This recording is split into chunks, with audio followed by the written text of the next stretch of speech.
Hi guys, for today's video ay may nagtiwala sa atin na magpaayos o magpagawa ng kanilang CCTV. At shoutout nga po pala doon sa nag-recommend sa amin dito. Maraming salamat po. At eto na nga po guys, kasama ko lang naman po si Ate Aliana. Yung basura mo, tapon mo yung basura mo. So welcome back again at kamusta po kayo? Sana po nasa mabuti po kayo. At kami naman po ay ayos lang naman po at kahit papaano ay nakakaraos naman po sa pang-araw-araw. Mahirap pero kakayanin. At eto na naman po, may blessing na naman po na dumating sa amin. Makakatulong na naman po ito at malaking tulong po talaga ito sa pang-araw-araw namin na gastusin. Kagaya po ngayon na wala na po akong regular na trabaho.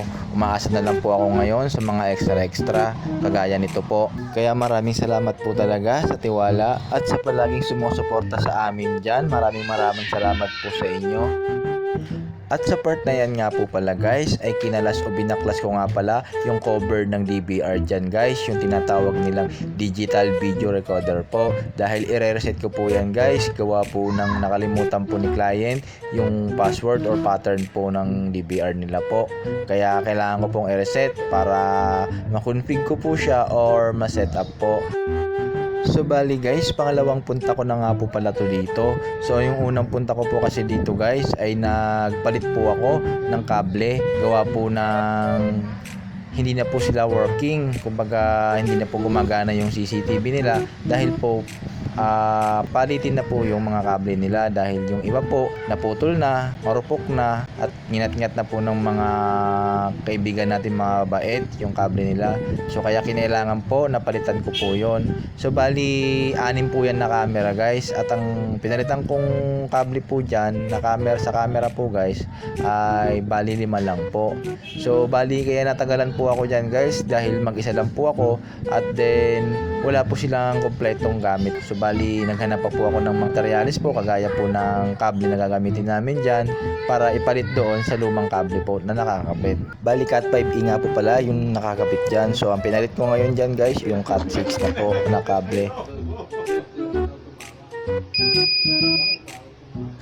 So ayan guys, na-reset ko na nga po pala yan. At kasunod niyan guys, isi-set up ko na po siya.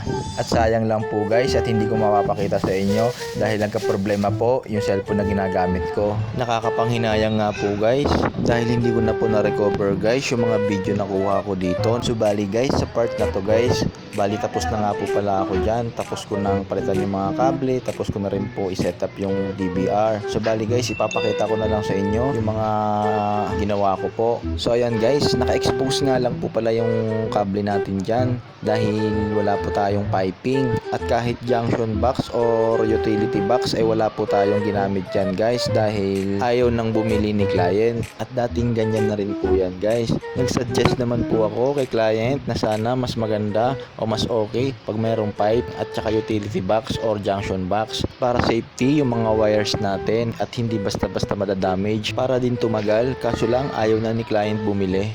Pero hindi naman basta-basta madadamage to dahil nasa loob naman ng bahay, yung sa labas lang talaga kasi posible po siyang mabasa. Bali 2 camera nga po pala yung nasa labas, yung isa nasa may tapat ng gate, yung isa naman po nandun sa may tapat ng tindahan po nila. Ayan po guys, nakatapat sa may driveway yung isang camera, yung isang camera naman po nandoon po guys nakatapat sa may tindahan. So bali magliligpit na po pala ako dyan at magpapaalam na. Hanggang dito na lang po guys yung video natin ito. Maraming salamat po sa panonood, sa suporta. Sana suportahan niyo pa po ako sa mga susunod kong i-upload na video. Paalam!